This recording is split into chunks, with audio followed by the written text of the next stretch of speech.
the big losses, obviously, Richie and Rog. Yeah, Richie's obviously disappointing, ACL, so looks like it'll be probably 12 months on the sidelines for him. And to lose Rog in those sort of circumstances is pretty disappointing. We want to go out there this week. Obviously, we're going to have to replace them somehow. Obviously, they're going to be both pretty hard to replace.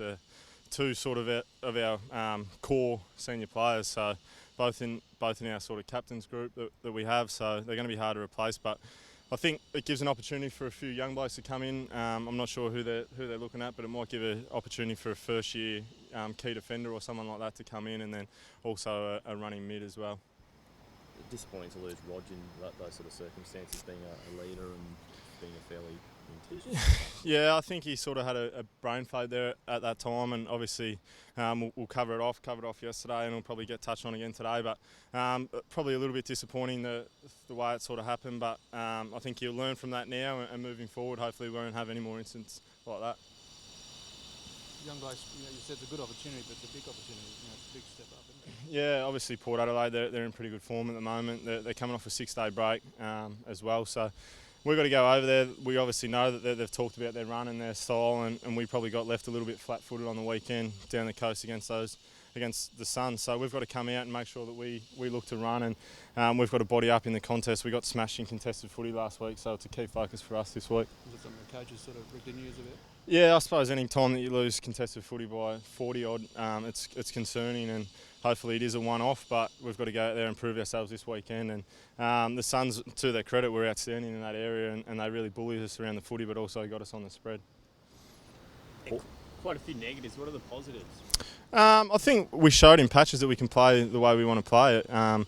We've done it against two of the best teams over the last 5 or 6 years in the competition, so we've just got to get back to that, and we've got to make sure that we run out games and run out quarters, and we think we've done the work through the pre-season to do that, and for some reason or another we're not doing that at the moment, and we've got plenty to work on obviously, but there is plenty of positives, and the way our young blokes keep presenting themselves every week, I think Louis Taylor was outstanding for us, and Marco Paparone and James Aish, so I think Sam Mays has been one of our best contributors over the first couple of weeks as well, so there is some good signs in the future, but at the moment we've got to really knuckle down this week, have a really good week on the training track, and then come out and play a really good brand of footy against Port Adelaide.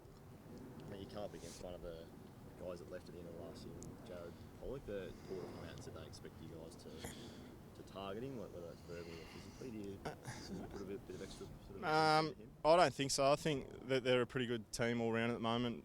Obviously Jared started pretty well this year, so we've got to look to stop his influence with his left foot. He's obviously got a deadly left foot, and Hamish Hartlett's been outstanding for them, and they've got some Boak, and it's probably their A graders are really stepping up at the moment, so we've got to look to nullify them through the midfield and give our forwards a chance to kick a score. I think on the weekend against the Suns we had the first 6 or 7 inside 50s and didn't score from them, so our ball use going inside 50s probably got to be a key focus for us. So to say that we're going to target him or anything like that, I don't think that's the case.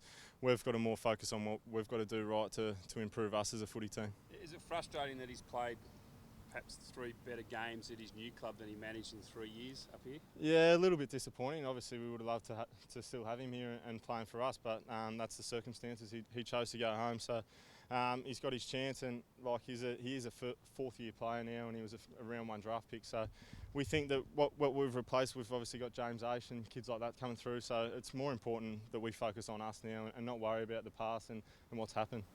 It'd be nice to give him a little reminder that I'm sure he'll get a couple of reminders from a few boys on the weekend. There's no doubt that, but I don't think to say that we're going to go out there and target him, I don't think that's going to be the case. And we saw with the tennis rackets and the basketballs, how are the skills stacking up with them? Yeah, obviously you've got to just be. It was just more a ball, hand-eye coordination type of stuff. So Lepers sort of tried to implement that. We've been a little bit fumbly, so we've got to just look to work on different things to make sure that we're a one-touch footy club.